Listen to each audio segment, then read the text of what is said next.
나르시시스트의 내면은 불안과 공포로 가득 차 있습니다.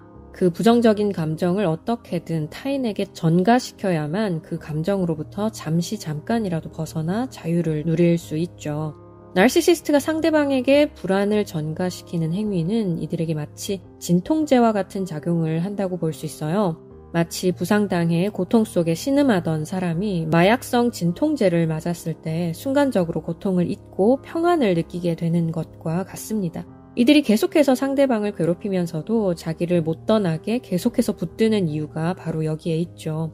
제가 알기로는 사람들이 금지된 약물을 복용하는 이유는 그것이 주는 즐거움을 찾기 위해서이기도 하지만 사실은 자신의 고통을 잊기 위해서 찾는 경우가 참 많다고 합니다.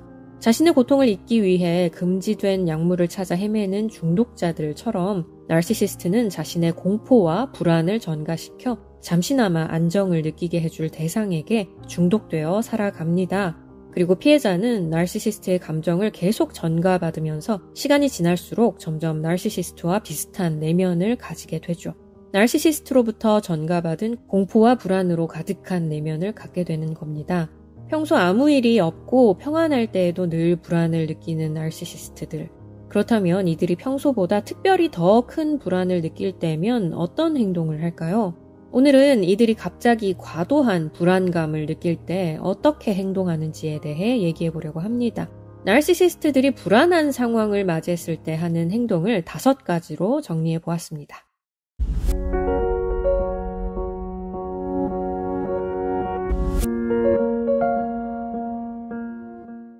첫 번째, 뜬금없이 자랑질을 합니다.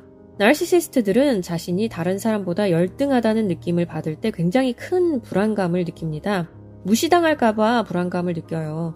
자신이 남들보다 뛰어나지 않으면 사람들로부터 당연히 무시당할 수밖에 없다고 생각합니다. 자기가 열등해 보이는 사람을 늘 무시하기 때문에 다른 사람들도 자신이 열등해 보일 때 무조건 무시할 거라고 여기죠. 따라서 자신이 무시당할 만한 사람이 아님을 증명하기 위해 노력합니다. 자신이 얼마나 뛰어난 사람인지를 어필함으로써 말이에요.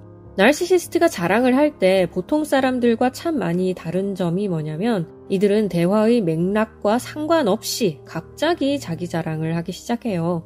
자신이 얼마나 유능한지, 얼마나 멋진 물건을 가지고 있는지, 얼마나 대단한 인맥이 있는지, 얼마나 멋진 경력이 있는지 등의 이야기를 분위기와 상관없이 줄줄 늘어놓습니다.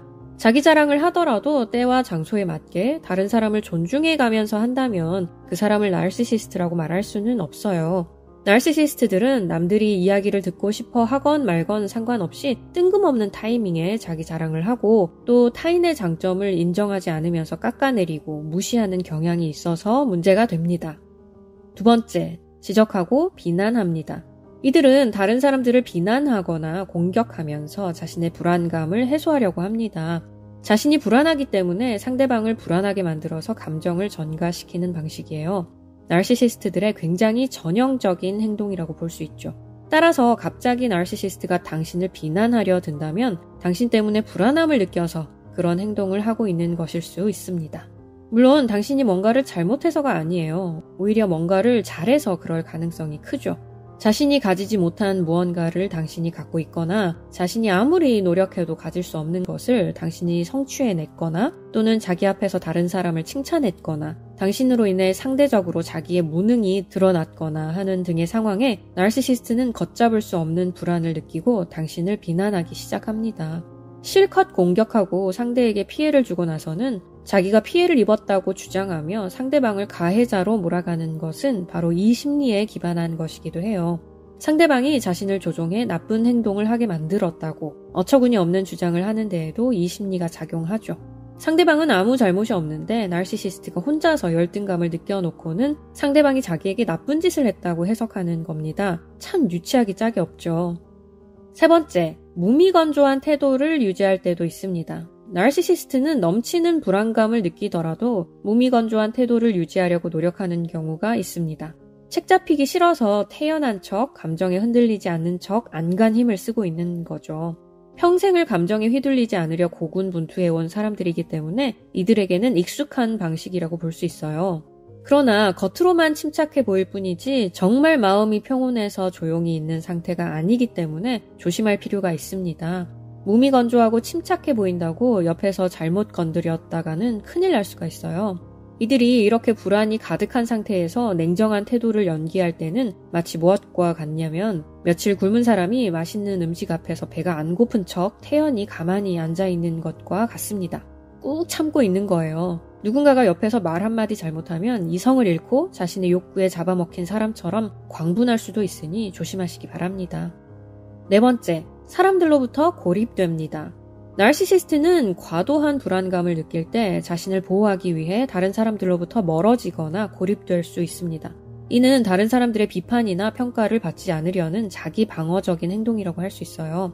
불안감을 해소하기 위해 어떤 문제나 상황에서 도피하려는 것일 수도 있고요. 이러한 행동은 사람들로부터 오해를 사고 문제를 미루는 결과를 초래할 수 있는데, 따라서 만만하지 않은 사람들, 자신이 신경 써야 할 사람들 앞에서는 이런 행동을 잘 하지 않습니다. 늘 만만한 상대만 피해를 보죠. 다섯 번째, 광기 어린 행동을 합니다. 이들은 때때로 불안과 스트레스를 견딜 수 없게 되면서 광기 어린 행동을 할 수도 있습니다. 자신의 몸을 다치게 하거나 물건을 훼손하거나 다른 사람들에게 위협적인 언행을 하는 등의 행동들을 할 수 있어요. 불안감이 너무 지나쳐서 스스로도 어떻게 할 수 없는 지경에 다다랐을 때 이런 행동을 하게 됩니다. 그리고 상대방이 놀라서 어떻게 그럴 수가 있냐고 너무 충격받았다고 말하면 또다시 태연하게 거짓말을 하기도 하죠. 내가 언제 그랬어? 너 꿈꾼 거 아니야? 라고 말하면서 말이에요. 오늘은 나르시시스트들이 갑자기 과도한 불안감을 느낄 때 어떻게 행동하는지에 대해 이야기를 해보았습니다. 오늘 다룬 부분에 대해 경험이 있으신 분들은 댓글로 그 기억을 공유해 주시면 좋을 것 같습니다. 많은 분들에게 도움이 될 수 있을 거예요.